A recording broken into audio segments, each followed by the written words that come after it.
Қалайсыз? Саламатсыз ба? Қай жағдайыңыз? Дайынсыз ба? Дайын. Өзіңіз қалайсыз? Кішкене адамдар кірбасын. Хорошо. Дайын болғатсыз ғой, прям. Таққа дайын болып. Манадан отырмын дайын. Бүйтіп, күтіп. Сағат 10-да деп болып десеңізші. Иә. Қалайсыз өзіңіз? Күшті. Бүгін идея келді. Сіздің стористарыңызды көріп нетіп отырмын, сосын просто идея келді. Менде қыздар бар ғой, еще Стамбулға көшіп кетті. Жаңа өзінің бір ауыз сөзін айта алмайтын қыздар. Тұрмысқа шықпаған жас қыздар ғой, жан-жақты көру, не то что жан-жақты көру, үйден шығуға үйдегілерге айта алмайтын қыздар Стамбулға көшіп кетті. Сол жақта өздерін неше түрлі сферада көріп жатқан қыздар бар. Одан бөлек тағы да Менторсонда ноль табыста отырып табысқа шығып жатқандар бар. Солар бағана сізге білмеймін қалай неғанды, просто прямой эфирге давай шығайық дедім да. И давай деді. Давай прямой эфирге шығамыз дедім. Содан кейін жаңа кешке сол идеялар келді ғой. Не үшін айттым дедім да, айтарын айта алшы. Сосын анау қыздар есіме түсіп кетті, Стамбулда қыздар есіме түсіп кетті. И соларға да айтсам болады, давай күнде прямой эфир істейміз дедім да. Біз көреміз, насколько ерінбегенше жасаймыз ғой. Там өзіңіз қалайсыз, жұмысыңыз қалай болып жатыр, табыс тапқан қалай екен жалпы? Аллаға шүкір, керемет екен. Жасыңыз нешеде еді, Жеңіс ханым? 38-демін. 38-де. Сіздерге жалпы Жеңіс ханым таныстырып өтейін. Ең алғашқы, по-моему, қарыз терапиясын жазылдыңыз, 15 мың теңгеге. Содан кейін сөйлесіп жүрміз, менторлығымды аламын дедім бұл кісіні. И каждый жаңағы шагтардың барлығын бірге сөйлесіп, бірге обсуждать етіп, барынша өз білгенімді барынша үйретіп жүрмін енді. И келген кезде қандай едіңіз, Жеңіс ханым? Вообще бірінші сөйлескенге дейін мен деген жалпы өзім 7 жыл 10 айдан бері оқимын осы. Білім саласында. Психология болсын, табыс тауып, SMM түгіл. Оқымаған курсым жоқ десеңізші, курстың бәрін менен қалған десеңізші. 100 мың, 200 мың, 300 мың қарамайым, бәрін оқи берем ғой. Бірақ мындай да, оқим, как іштейік, бәрін істейм. Бір 3 айдай күшті болып жүрем да, қайтадан құлайым ғой, мана жерге қарата. Сөйтіп жүргенде ғой сізге жаңа жазылып, сіздің көмегіңізге кәдімгі жас болсаңыз да, адамға мынадай бетпе-бет жұмыс жасау деген ол басқаша әсер береді екен да адамға. Сізге келгенге дейінгі табысым 0 ғой сірә. Қанша білім алсам да ешкімге ештеңе айтпағанмын ғой. Ешкімге ештеңе үйретпегенмін ба, или білмеймін. Еще андай ғой. Бар неңізді просто пайдаланба. То есть мақсат қою, бір өзімде бірдеңе таба алады екенмін, мен өзімде бірдеңе жете алады екенмін, деген нәрсе болмаған еді. Мақсат жоқ болды менде сізге дейін. Андай өтірік мақсаттар ма, қалай біреудің мақсатына жүріп алғанбыз ғой, андай. Анда бару керек, мында бару керек, мана Инстаграмнан әркімнің затын көріп алып, соған тойып алғанбыз ғой. Никак өзімнің мақсатым болған жоқ сізге дейін. Ең бірінші мақсатым жаздым ғой, мен сізге басы жоқ, аяқ жоқ. Не жазам деп шок болып қалғанмын сол кезде. Бір сағат жазған жоқсыз ба сондағысы, он мақсатта? Сол. Жалпы қалай қазір не істеп жатсыз? Как решились дейді. Табысыңыз қалай қазір? Табыстау оп-оңай екен негізінде. Соған көзім жетті. Самая главная ошибка не жаңағыдай табыс таппаудағы самая главная ошибка. Қалай ойлайсыз? Сіз Главная, өзіңіздегі самая главная ошибка жеке бүйтіп менторың болмау. Бағыт бағдар беріп отырады. Ұстазыңның болмау алдыңда. бір күн істейсің, мотивация болады, екі күннен кейін өшіп қаласың.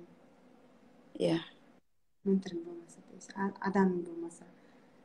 Әр адам, мен бүйтіп айтамын да, адам өзіне операция жасаймын, мен өзім психологпен жұмыс жасаймын. Например, менің наставниктерім бар, менің психологтарым бар, например, ше. Адам өзіне операция жасай алмайды ғой деймін да. И ол да сіздің де жаңағы өзіңіз психолог болсаңыз да, жүгініп атқаныңыз психологқа, например, ол да жаңағы сіз секілді. И сіздің де аудиторияңызда, менің де аудиториямда сондай кісілер бар шығар. Жаңа маған қазір мен қарыз марафон өткізіп жатырмын ғой. Бүгін 3-ші сабақ болады. Сол жерге жазып жатыр да, қаншама курс алдым, 1,45 курстар алдым. Бірақтан ешқандай бар результат, но бір көрінетін результат жоқ дейді да. 100% результат болмайды. Иә, сол кезде бір мотивация, жаным тыныштанған сияқты болсын, но по факту результат жоқ та, по факту ақшамен результат жоқ, по факту бір какой-то көзге көрінетін результат жоқ та, былай қарап тұрсаң ше. Сол момент ішіңде күшті болған сияқты боласың да. И тоже маған консультацияда, по-любому консультацияға барған дұрыс екен деп ше. И мен де өзім стараюсь индивидуально жұмыс жасауға. Сол ғана, сол 1,45 емес, 2,45 алған курстың 45-ін алған мен болатынмын 7 жыл 10 айда. Үздіксіз айтып отырмын ғой, мен 2015-тен бері вообще тоқтаған емеспін, үздіксіз. Таңғы 4-те тұрамын, құдан ұйықтамай манағы.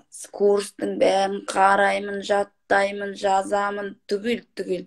Не істе дейді, бәрін істеймін ғой. Бағана ең бірінші негізі результатқа жетпестен алдын. Результат қай кезде болады? Результат сенің ошибкаңның неде екенін мойындаған кезден басталады. Сен ошибкаңның қай жерден, мынандай да, машинаң бұзылып қалады да, и сен оның қай жері бұзылып тұрғанын білмей, алдын бір, артын бір, моторын бір, багажын бір тоқпақтай бергеннен машинаң бұзылмайды ғой. Сол сияқты курс алып, басы жоқ, аяғы жоқ істей бергеннен нақты оның қай жерінен сенде ошибка кетіп тұрғанын білмей, запросыңды нақты анықтамайынша. И бағана бір тоже айтпақшы, личный консультация болып бағана обедтерінде. И бүйтіп айтады да, Айна ханым, қаншама курс алдым, и тоже істейсің не дейді да, бірақтан такое ощущение, как будто ол сіздің айтқандарыңыз дейді да, оған қазір мен рекомендация жасаған қарыз терапевт болды, жаңағы причинасы, например, ол былайымша вроде бы естіп жүрген нәрселерім дейді да, бірақ бұл маған қатысы бар деп ойламаппын дейді. Как будто маған қатысы жоқ, басқа біреулерге қатысы бар сияқты дейді да. Ол курста и так айтылып жатыр да, ол нәрселердің көбісі ше. Бірақтан как будто маған қатысы жоқ сияқты дейді да. И сіз маған прям бүйтіп бет-бе-бет именно басқа, то есть именно сенде, именно осындай деген кезде мен енді осознавать еттім деп представляете? Сол. Не деп айтасыз, сіз сияқты, еще мен сізге таң қалатыным ше, сонша бір киім бар, мен сізді ондай деп те ойламаппын да, былай қарап тұрсам ше. Кейін отзывтарыңызды оқып жатырмын ғой, сөйтіп не деген білімді адам, негізінде жаңағы рилстарыңызды көремін ғой, сонша уақыт өз-өзін сондай не істеп жүрген деймін да, андай бір күнә ғой деймін да, сонша білімімен бөліспей жүрген ше. Мен айтам да, мен осы 4 томдық кітап жазатын шығармын деймін да, күнде деп та. Айтып отырмын ғой, менің өмірімнің өзі андай кино барсам екен деп ойлап қаламыз. Иә. Кинодан тұрады да негізінде. Соның бәрін тек былай айтам екен да, бар басындағы білімді вообще бермегенмін ғой, ешкім біліп беруге де жігерім жетпеген ба қалай енді. Вообще мен бір нәрсеге бере аламын ау деп ойламағансың. ойламаппын, бере аламын ау, мен жұртқа бір қытайда болса пайдам тиеді ау. Сол білімге адамдар мәжбүр екенін мен білмеппін вообще. Сіз Сізге өзіңіз оқып жатқаннан кейін как будто бы бәрі сіз сияқты білімді сияқты болып көрінді да. То есть бәрі сіз сияқты и так біледі ғой бұны бәрі деген сияқты. Мен де сондай болатын басында ше. Бұны и так біледі ғой деген сияқты да. аттан баласына көмегім тиеді ау деп те ойламаппын вообще. Қазір өзім отзывтарды көріп өзім жылағым келеді кей күндері. Мә, қалай болып кетті мынау деп те түсінбейді. Получается, 2 айда уже 800 мыңдай тауып қойдыңыз, иә? 2 айдан аса. Иә, 2 айдан аса уже. Оған дейін қанша уақыт отырдыңыз табыс таппай? 2015-тен бері ғой енді 0 теңге табыс тапқан жоқпын. 7 жыл 10 айдан бері отырдым ғой. 7 жыл 7 ай. 7 жыл 7 ай құр отырғасыз ғой, үшін өзіңізге. Қия бергем. Әрекетке көшпегенмін. Не сияқты болып отырсыз ғой, сіз намаз оқып, примерно да енді олай не емес, намаз оқып или там дұға тілеп, тамақ хочу. Холодильникте тұр да продукты ше. Дәл сонда отырып алып, тамақ жесем екен, ясин оқып, жаңағы не оқып, тамақ хочу деп отқан сияқтысыз. Дәл сондай болдым. Тек күн түні дұға тілеп отыра берді. Я Аллам тек деп та өйстіп отыра бергем ғой. Соны есіме елестетіп кетті ше, сондай нәрсе елестеп кетті. Елестесеңіз, значит, көріп отырсыз. И сіз ғана емес та, ол жерде жұрттың бәрі ойлайды, любой өзінің ошибкасын бір нәрсесін көрген кезде, как будто мен ғана сондаймын деп ойлайды да. Сіз ғана емес, сіздің де аудиторияңызда, менің де аудиториямда өте көп адамдар бар, которые тура сіз сияқты өзінің бар ресурсын қолданбай отқан ше. Таба алатын, ақша таба алатынына өзі тапқысы келеді, әйтеуір жұрттың бәрі ақша тауып отыр, мен де тапсам екен деп қояды, бірақ соған өзі сенбейді да. Сенбейсің, иә. Ол не обязательно жаңағы не әркімде жаңағы біреу пісіре алатын, біреу тіге алатын, біреуде тағы бір әртүрлі қабілеттер бар ғой мысалға ше. Соның өзін қолданбай отырғандар бар да, менде ақша жоқ, табыс жоқ, күйеуім анау, әйелім анау, мынау деп отырғандар ше. Қосымша табыс табу или бір айлыққа қарап отыра береді. Хотя қосымша табыс табуға мүмкіндік мынадан да толы да былайша ше. Оны көрмегесін, миың сенбегесін, оны саған бүйтіп жаса деп бағыт беретін адам болмаса, сен никак шыға алмайсың ғой. Даже анандай ғой, баяғыда мектепте отыратын кезде болатын еді. Сабақ жаңағындай біреуді ұрсып атса или там как будто саған қатысы жоқ сияқты отыра беретін едік қой. Тура сол сияқты курстан алған білім маған солай елестейді. Мен өзім мойындаймын, как будто маған қатысы жоқ сияқты болып отырамын да ше. Ана мойындамайсың ғой сен ошибкаларыңды. Например, мынандай қарызды қарызбен жауып жүре бермеңдер десе, жоқ мен ондай емеспін ғой деп қоясың. Хотя по факту қарасаң сондай екен деген сияқты ше. Сол ғой. Андай больно да ананы бүйтіп ойлану ше мысалға. Өте қиын, мойындау деген өте қиын. Ең үлкен қиын зат мойындау.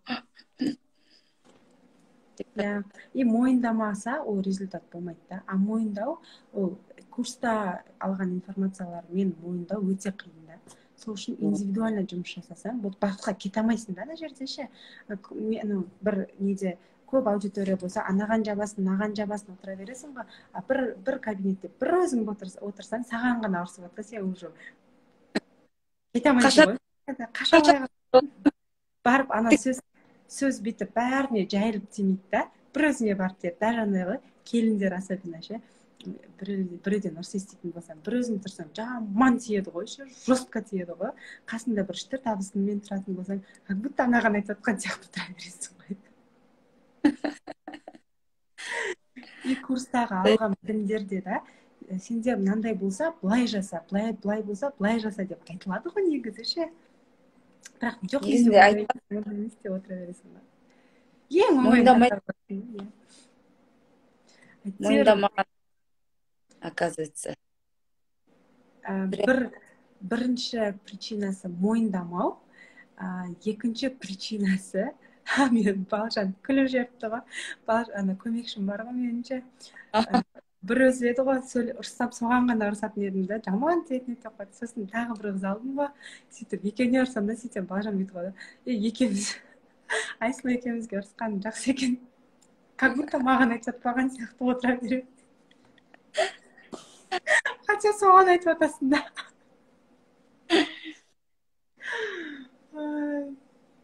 Біріншісі жаңағы мойындамау, екіншісі не үшін істеп жатқаныңды білмеу. Жасап жатқан техникаларда конкретный запрос жоқ та, конкретный мақсат жоқ та. Неше табатыныңды білмейсің, неше тапқың келетінін білмейсің да. Ошибка все и сразу хочу деген нәрсе. Вообще ақша тауып көрмеген адамнан сұрасаң, қанша тапқың келеді десең, 10 миллион деп айтады.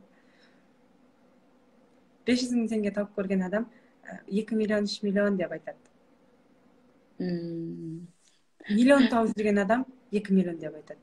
Қаншаға көтергің келеді десе, 1,5-2 миллионға көтеріп алайыншы деп айтады да. Бірінші ма? Сондай. Қараймын ғой по категориям ше. Мен де енді кәдімгідей кітап жазып жатырмын, кстати, мен қазір.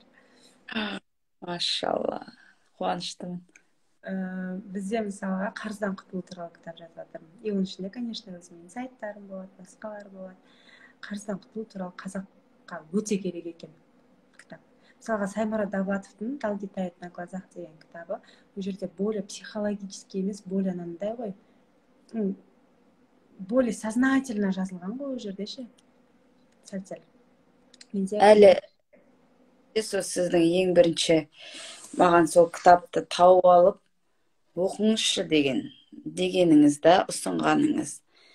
Соны кәдімгідей үш магазинге барып, үшіншісінен барып тауып, үйге келіп, дау-тұра таңға шейін бір кітапты оқып саған.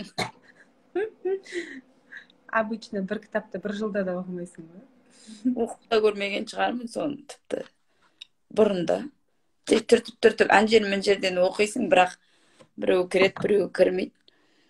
Точно білмегесін да. Қазаққа, мен ойлайтын тұғым ше, қазақта, мен өзім орысша тілім шыққан, орыстардың арасында өскен, былай ше, орыс совхозында болған, и ойлайтын да, как будто бәрі орысша біледі деген сияқты ше. И мен университетке түскенше, біздің ауылдың бәрі орысша біледі да, орысша білмейтін адам жоқ, вообще сөйлемейтін адам жоқ вообще. Только басқа жерден көшіп келген, Өзбекстаннан көшіп келгендер болды да, солар ғана білмейсің, не қылмаса, Қазақстанда орысша білмейтін адам жоқ, адам бар деп ойламаппын менше. Сөйтіп университетке түскен кезде неше түрлі қаланың жігіттері, қаланың қыздары, қалада мектепте, ең мықты мектепте оқыған, городской жаңағы центрде оқыған қыздардың өздері орысша білмейді екен да, оказывается. И не только білмейді, түсінбейтіндер де көп екен да. Последнее время мен көп орысша даже не только сөйлей алмайтындар көп, бірақ түсіне береді ғой көбісі. Даже түсінбейтіндер көбейген кезде, и маған консультацияға келген кездегі адамдар көбісі орысша даже түсінбейді екен да. И мен сол кезде түсіндім, маған кітап жазу керек. Именно қарызды жабу туралы кітап жазу керек деп ше. Потому что өте көп көмегін беретін еді. И өткенде барып, қазір менде Нұрбек деген мырза үйретіп жатыр ғой маған кітап жазу. Оның 4-ші кітабы шығып жатыр. Қазақша кітаптарды анализ жасасақ, мүлдем жоқ қой ондай кітап. Даже близко нету. Қарыз туралы кітап жоқ па вообще? Қазір 99% қазақтың қарызда жүр ғой. Мұхит Сапарбаевтың кітабы бар, ақша деген, мен оны былтыр оқыған тұғым. Бірақтан ол жерде тоже анандай жанап өткен да, дәлме дәл нақты нәрсе жоқ. Көбінесе өзінің өмір туралы жазған, сондай да. Сондықтан нақты қарыздан шығудың 28 жолы деген кітап шығарсам, құдай қаласа. Машалла. 28-ге таламын ғой биыл. 28 қадамы ма? Қарасам шынымен бір примерно сондай екен да. Жаңағы несінше. Бірінші ананы істеу керек, бірінші мынаны, содан кейін мынаны деген сияқты проработкаларды қосамын ішіне ше. Сөйтіп 28 қадамы деп па, иә, Аллаға мыңда бір шүкір айтам. Жас болсаңыз да, адамға білім жастықтан не үлкендіктен келмейді екен да. Білім деген практикадан өткен адамда ғана болады екен да. Мен соны түсіндім да. Жас болсаңыз да сізге вообще сізді ұстаз ретінде мен сыйлап, ұстаз ретінде бағалап, мысалы кішісіз ғой, 10 жас кіші екенсіз менен. 28 деп айтып отырсыз ғой, мен 38-демін да. 10 жас кіші болсаңыз да, біліміңізге мен тәнті болдым да. Бағыт бағдар беру жағынан да. Соған рахмет айтам, ұстаз ретінде мойындаймын, рахмет айтамын, алғысым шексіз, кең адамсыз ғой. Жемісті көрсеткен адамсыз. Сізге вообще рахмет. Бізде жастар көп қой инфобизнесте, әйтеуір отырып алып ақыл айта беремін, айтып отырамын. Үлкен кішкене недегілер, сол 40-тың шамасындағылар аз негізі. Иә, жастар дамып жүр. И көбісі пока оны бүйтіп не қылмағанша көбісі мойындай бермейді. Жастар еще мен өзім 28-де болсам да 18-де құсаймын ғой деп бар. Мен вживую көрсем, құдай қаласа, айтпақшы Жеңіс ханым, клубты екінші қаланы құдай қаласа Ақтау деп таңдап тұрмын. Где-то бір ноябрлердің, декабрьдердің шамасы. Өзіңіз сол жерде директор боласыз ғой. Бұйырса, жерде не қылып, себебі Ақтаудан подписчиктер көп екен менде ше. Қазақша сөйлегеннен кейін ба, білмеймін. Қазақша түсіндіргеннен кейін ба, білмеймін. Сізді жаттаңыз, проработкаңыз вообще сөз жоқ. Адамның бетіне бүйтіп нұқып айтқанда бойыңда амал жоқ тауып аласың ғой, қашатын жер жоқ бұлай. Бетің айтқанда бұлт жеткізіп. Кеше маған бүйтеді Нұрбек мырза. Бетің бар, жүзің бар демей айта салады екенсіз дейді. Мен оны біреудің алдында емес, сіздің өзіңізге айтып жатырмын ғой деймін да. Сөйтсем күледі да, иә, шынымен андай уже мойындамасқа қалмайды екен деп қояды. Мен нақты айтады екенсіз дейді да, прям бүйтіп точкасын айтады екенсіз дейді да. Былай қашайын десең болмайды, былай қашайын десең болмайды деп қояды. Ол да менде микрлығындағы қазір. Мидың ішінде неғұрлым көп травма болса, вообще ештемеге шанс жоқ екен, түсіндім да. Иә. Ешқандай жетістікке де, ақшаға да, вообще өсуіңе де тым жол жоқ, шанс жоқ. Миыңдаған бүйтіп бір адаммен жеке барып бүйтіп алып тастамайынша. Мынандай ощущение да, әртүрлі курсты алуға болмайды емес, курс алу керек міндетті түрде. Мысалға, мен қарыз терапиям бар да, мысалға, бірақтан бір проработкада мен бір жекеде нақты мен болын анықтап беремін ғой оның ше. Ары қарай жұмыс жасау үшін дальше тағып анау, то есть полный курсымдағы информацияны білген дұрысырақ та. Потому что мен бір сағаттың ішінде оған бүкіл кітаптағы нәрселерін бәрін, курстағы нәрселерін бәрін айта алмаймын ғой. Қарыз терапиясындағы нақты нәрсе, мендегі, например, мен нақты қарызымның қай жерде басталғанын, немен именно жұмыс жасау керегін, нені тоқтату керек екенін анықтап беремін ғой мысалға ше. Тура сол сияқты бірақтан курс болу керек. Мысалға курс ал, бірақ жеке консультация өтпей, жеке жұмыс жасамай, тек курс ала беру деген, ол мынандай нәрсе да, как будто ше. Сен асқазаның ауырады, примерно. И сен ютубты ашып аласың да, или курстарды ашып аласың да, асқазан ауырса нан ішу керек, нан ішу керек, нан ішу керек, нан ішу керек деген әртүрлі дәрілер, настой, ана сетевойға барасың, андай бат береді, мына барасың, ана бірдеңелерін береді, сироптарын беріп жатады да, ананы бір ішесің, ананы бір ішесің, еще оны аласың да, до конца ішпейсің ғой. Ана батты бір 5-6 күн ішесің да қалады, ана жақтан ішесің қалады, ана жақтан ішесің қалады. Сонымен соңында өзің түсінбейсің, не ішіп, не қылып асқазаның дальше кетіп бара жатыр да. Вместо того, чтобы бір врачқа барып нормальный, сонымен, может ол сен асқазаныңнан емес шығар. То есть бірінші асқазанды емес, может сен бірінші тісіңді емдеу керек шығарсың, может сен бірінші тамағыңды емдеу керек шығарсың деген сияқты да. Орын ауыстырып алғанмын ғой мен. Пошаговый нәрсе жоқ та. Ана жақтан бір, мына жақтан бір бірдеңелер, әркім әр нәрсесін пихать етеді, соны ала бересің, пичкать ете бересің. Вот солай елестетемін мен, тек курс ала беретіндерше.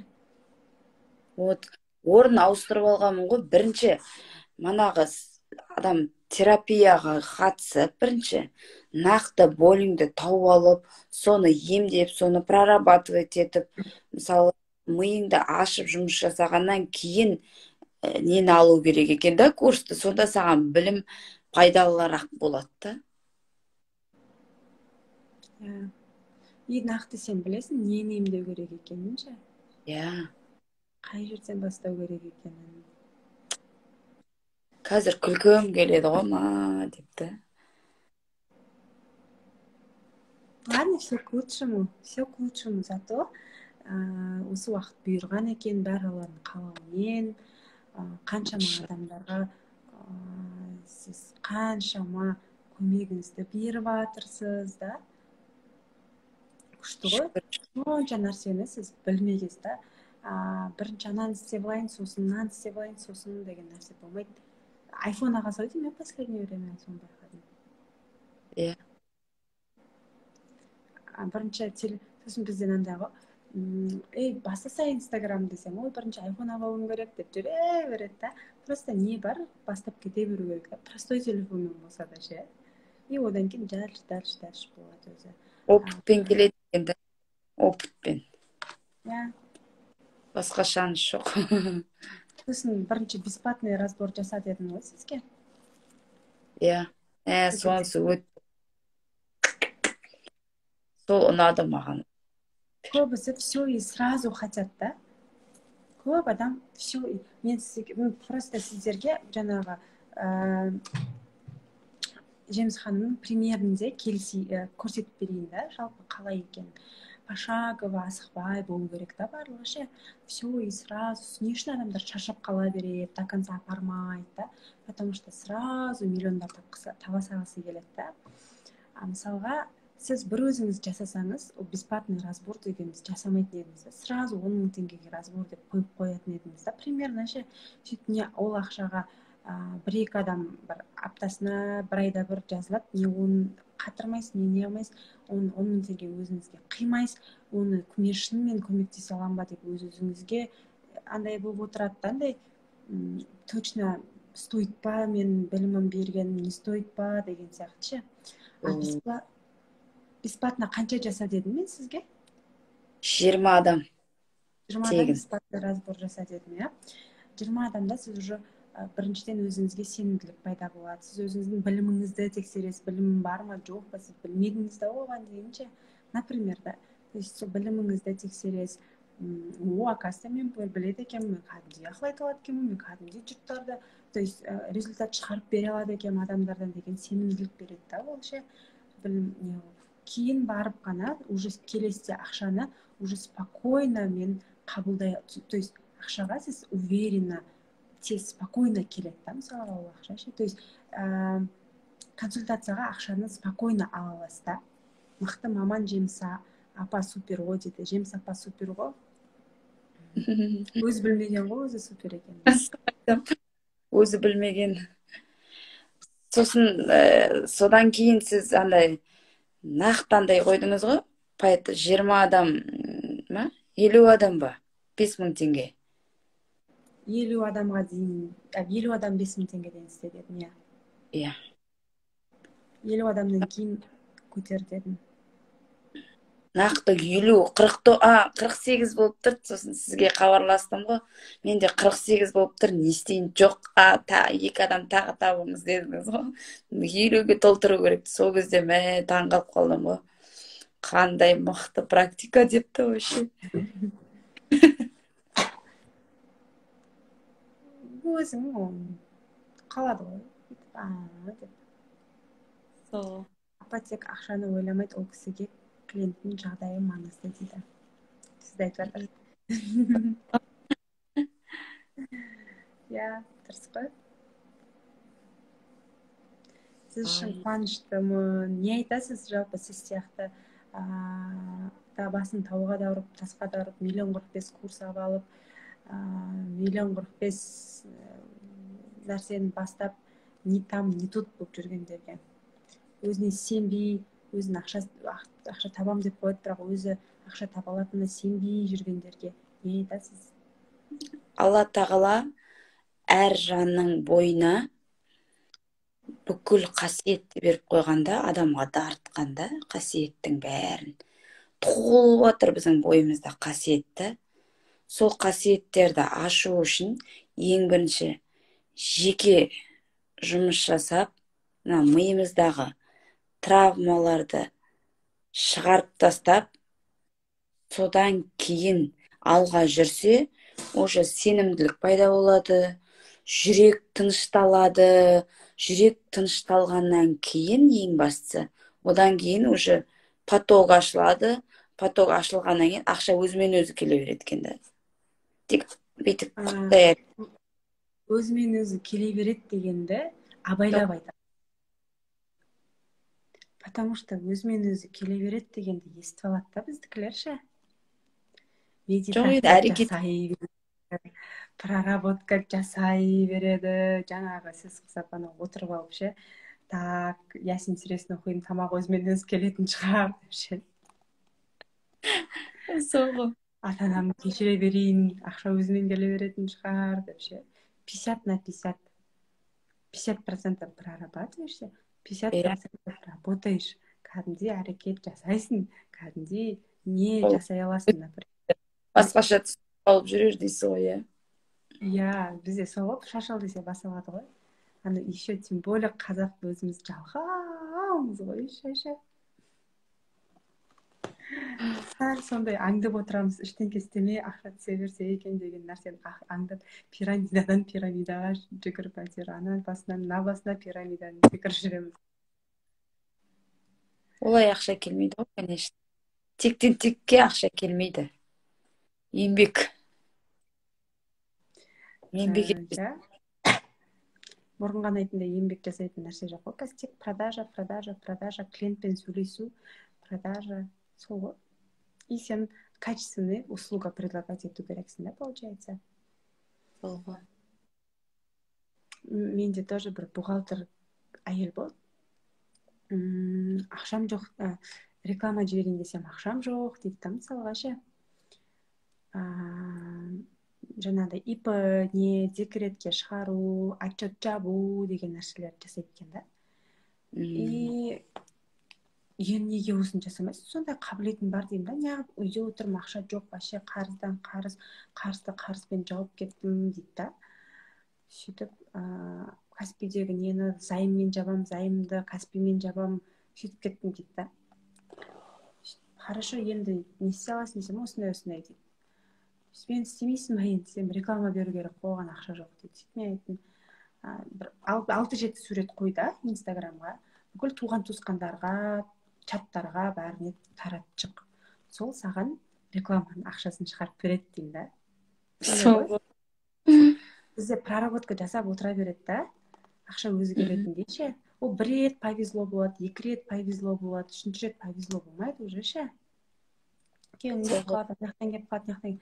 Но и сосын солардың қанша чатқа жібердің? бір чатқа жібердім, бір емес, сен 20 чатқа жібер, сен мынанша жаңағы не жаса, күніне 20 адамға жіберіп отыр сол неңді.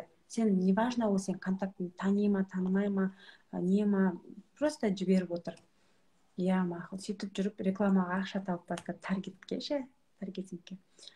Сөйтіп жүріп, қазір өткенде ол қашан уже апрельде ма болған тұғын ше, сол помню. И 3-4 күн алдын маған жазады ғой. Бүйтіп инстаграмына кіріп қарасам, танымаймын да оны, бірақ маған отзыв жазып жатыр да. Сөйтіп, ол алдында басқаша еді ғой инстаграмы ше. Гүлденген әлем болып жатқан еді ғой. Қарасам профи болып тұр да. 1000 бір нәрсе подписчик, кәдімгідей андай живой да адамдары ше. Қарап қоямын. И бүйтіп переписканы оқып шығамын. Мына ше ма не деп ғой. Сөйтсем осындай ма, рахмет сізге, сол кезде сондай конкретно шаг көрсеттіңіз ғой, не істеу керек екенін. Бүкіл курстың бәрінде андай дейді да, оқып отыра бересің, ана проработка істе, ананы кешір, мынаны кешір деп айта береді дейді да. Не істеріңді білмейсің, бірақ конкретно дейді да. Ақтай бересің бәрін кешіріп. Ол ар жағында түбінде сенің миыңның ішінде, подсознаниеде жатқанмен хабар жоқ дейсің. И мен айтамын ғой, ақша потогына, сен ақша потогы, может, ашық шығар, сен білмейтін шығарсың деймін да. Может, сен сәл әрекет жасасаң келетін шығар ақша деймін да. Қақтан келеді ол ақша, аспаннан, ақша потогына ақша аспаннан түспейді. Сен біреудің қалтасына аласың ғой, конкретно ол ақшаны. Каспи голд біреу саған аударады ғой, например ше, или наличка берсе біреу қалтасынан беру үшін сен оған бір нәрсе беру керексің ғой деймін да. Не бере аласың деп, и осындай, и давай, онда не үшін істеу керек, давай, осылай жібер адамдарға. Сөйтіп таргет жібере бастаған, таргеттен 40 адам келген, чегін көтерген мысалға ше. Құрдас екенбіз дейді, Шеміс ханым, құрдас екенбіз дейді, иә. Эльмира әпке менде тоже менторствода Жетісай қаласынан тоже сату терапиясымен айналысып бастады. Ол кісі сіз мысалға қанша уақыттан бері жаңағы разбор и так былай не қылып жүрсіз ғой. Эльмира ханым разборды енді бастап жатыр. Бірінші шеге терапиясынан бастадық. Разборды жасауды енді үйреніп жатыр. Құдай қаласа күшті разборлар жасап жатыр. Уже тоже 20 неден басталды ғой. Тегіннен ба? Иә. Ну, әр адамда индивидуально ғой. Сол үшін да, ол бәріне бірдей бола беретін болса, жаза саласың ғой, әр адамда әртүрлі индивидуальный не. Главное тоқтамау керек та. Мен байқағаным, инфобизнесте, Жеңіс ханым, көп адам кетіп жатыр. Кетіп жатыр? Көп адам тоқтап қалып жатыр. Иә. Көп адам тоқтап қалып жатыр. Самый главный, менен қайда алдында біраз шаг алдында жүрген кісілер тоқтап қалып қазір. Неге тоқтап қалды? Неге тоқтап қалды? Білмеймін неге, просто жоқ болып кетті инфобизнестен. Активный болып, күшті болып жүрген. Самый главный, асықпау, быстро бүйтіп көтеріліп дым қойып кетті. Асықпай, тоқтамай жүру керек қой. Главное. Асықпай, әрекетті тоқтатпау керек. Прорабатывать етіп тұру керек, апта сайын бір рет. Бір аптаға ғана жетеді прорабатывать, мидың ішін қопару бар ғой. Сосын ше, мынандай нәрсе ғой. Тағы бір нәрсе мешать етеді, жалпы консультацияға келеді да, мысалға 500.000 теңге тапқым келеді дейді, осы айда дейді. Мен проработкам 1-2 айға жетеді негізі. Солай ма? Сөйтті, ол 500.000 теңгесін табады, оған дейін вообще ақша таппай жүрген, или 100.000, 200.000-нан көтере алмай жүреді, 500.000 теңгесін табады да, реально табады да. Содан кейін келмей қояды ғой. Как будто сол өмір бақиға қалған сияқты болады да, өмір бақиға жететін сияқты да. Вот сол результатқа жеткеннен кейін қайттан келу керек та, дальше көтерілу үшін ше. Келесі айда миллион табу үшін тағы прорабатывать етеді. Келесі айда миллион емес, келесі айда уже сол ақшаны ұстау керек. Көбісі бір айда 500 мың таптым, болды осы менікі, екінші ай миллион, одан кейін 1,5 миллион деп кете берем деп ойлайды да, или миллион таптым ма, болды енді мен 3 кесеге көтере аламын, 3 миллион. Уровень нормы так не работает. Тапқан ақшаңды, ол бір рет тапқаның, ол сенің табыс, то есть андай болып есептелмейді. Вас тоже касается. Соны ұстап қалу керек. Қанша рет қайталадың? Как минимум 3 рет қайталау керек соны.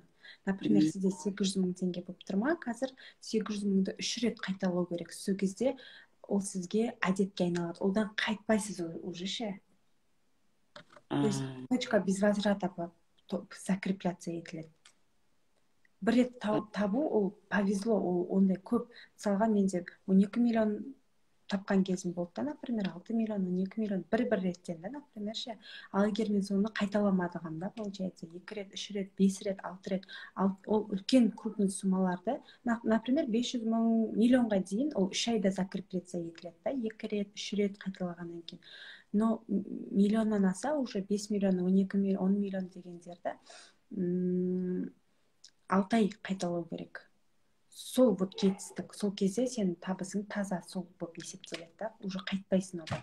Бір рет тапқаннан мен қайта таба беремін деп ойлап қалмау керек та, особенно сетевой бизнеста сондай нәрсе. Мен сетевой бизнеста ол жерде бүйтіп жай келесің бір раз табасың ғой, сол кезде бір крутой болып кетесің да, вот соны қайталау важно да. Сол кезде точка без возврата болады. Сетевойда табыс табу үшін проработка жасау керек па дейді. Жауап беріңізші. Проработка да жасау керек, разбор да жасау керек, балалық шақты қопару керек. Конкретно табыс не үшін керек сізге? Не важно, ол сетевой, не сетевой, қай этапта тұрсыз? Ең бірінші өзіңіздің точкаңызды анықтау ғой. Көп адам өзінің точкасын анықтай алмайды, білмейді. Қайда барасың дейсіз ғой. Қай жерде тұрғанын, иә, қаға бара жатқанын. Табыс табу емес, табысты көтеру үшін десе болады да. Табыс табу үшін проработка жасау қажет емес. Табыс табу үшін любой пұл жууға кіріссеңіз болады, например, ше. Любой бір жай желание болса болды. Дала сыпырасың ба, таба бересің 100 мың, табыс қой ол да. 50 мың табасын, 100 мың табасын ай сайын, ол да табыс қой. Бірақтан жоғары табыс, даже нандай жоғары табыс табу үшін нужно с мозгом уже работать, ше.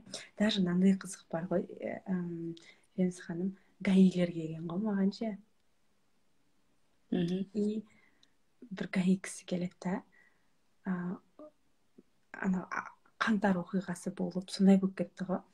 И сол кезде, и мен өзім шок болып қалдым, андай болып қалдым да, андай қалай табысымды көтергім келеді, не деп сөйтіп, ол вообще ростқа жасаған тұғынбыз да, то есть бастық, бір ненің отделдің бастығы болуым керек, короче, и мен болатын кезде басқа біреу болып қалды, мен постоянно үшінші рет болып жатыр дейді да, мені назначить ету керек, бірақ сол бастық ауысып кетіп, басқа біреу назначить етіліп кетті дейді да, и почему не ему соны проработать етеміз ғой, несі көтерілу үшін ше, статус жаңағы қызметі көтерілуге.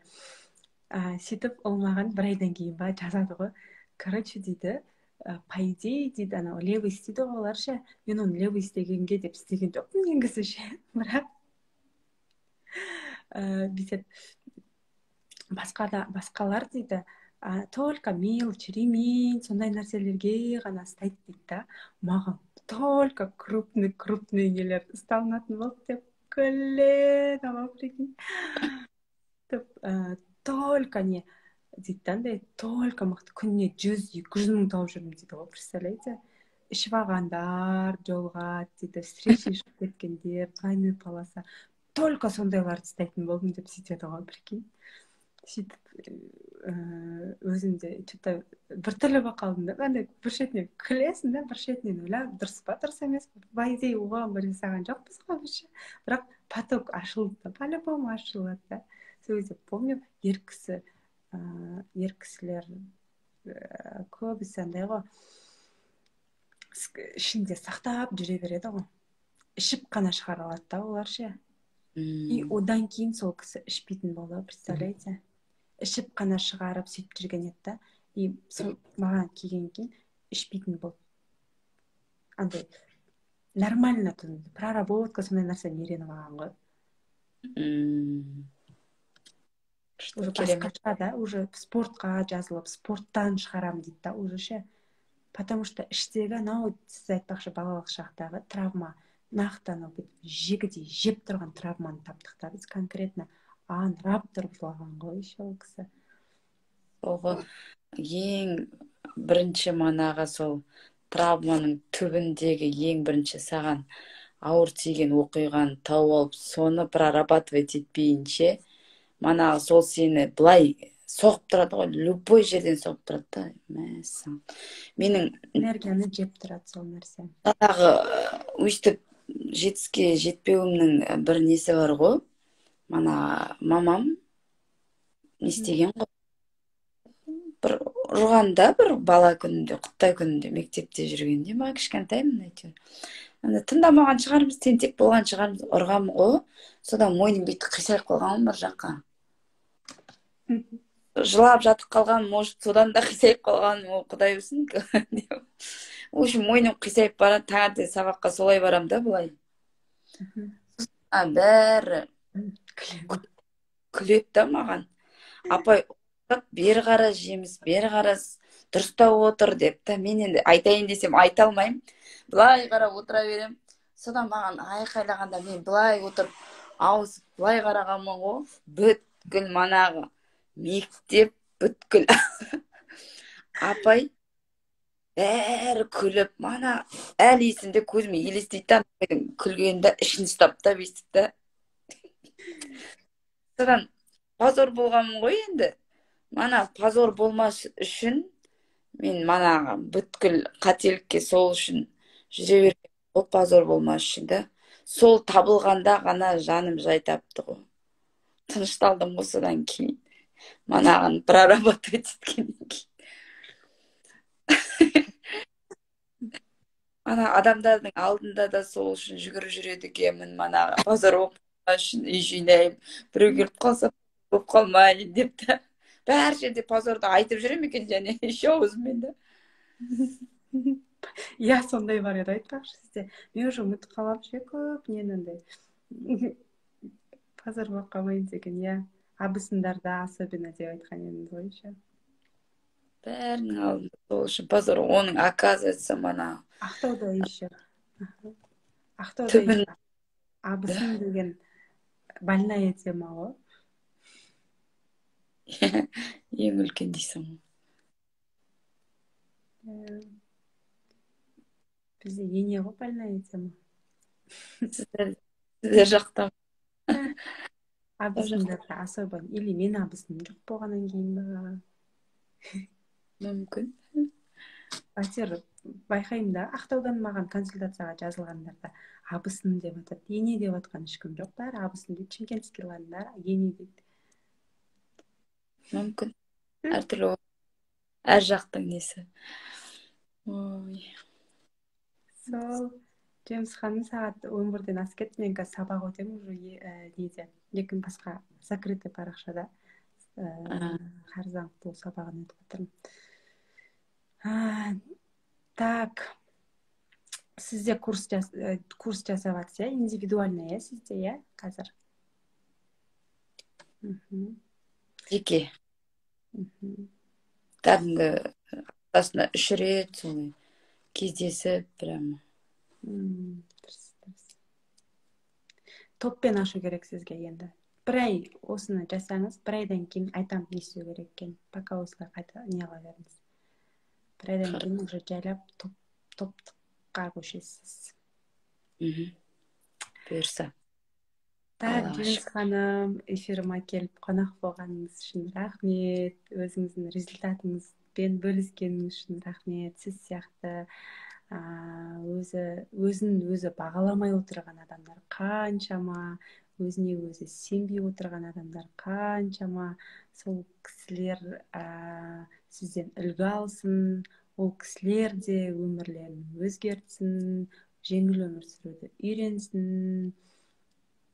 Сондықтан да так Гүлсай Аянова бізде Жеміс ханым мен менторлығымда 2,5 айдан бері, 2,5 айға жетпеді, иә, 2 айдан аса жұмыс жасап жатқан барысымыздағы результатпен бір бөлісіп қояйықшы сіздердің алдарыңызда деген ниет болды. Бұл кісі тоже психолог, особенно жаңағы балалық шақтағы травмалармен жұмыс жасайды, тоже офлайн жұмыс жасайды. Ақтау қаласынан барлар болатын болса, Жеміс ханымға барсаңыздар болады. Садху терапиясын өткізеді тоже.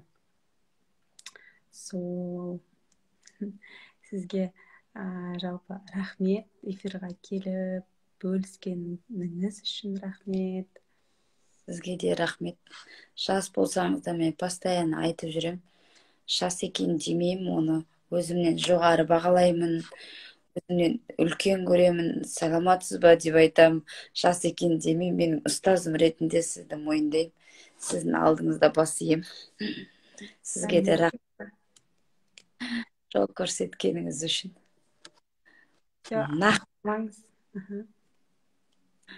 Нақты жол көрсеткеніңіз үшін. Самое главное, енді тоқтамаңыз. Біргеміз ғой, әлі қайда. Әлі талай эфирімізге шығып, енді 8 миллион таптым деп маған айтатын болыңыз ма? Мақұл. Вау, деп 8 миллион. Эльмира әпке, сізбен де шығамыз эфирге, Құдай қаласа. На днях. Дайындалып жүріңіз. Жарайды, онда ендеше қайырлы түн тіледім сізге, Жеміс ханым. Хорошо. Сау болыңыз.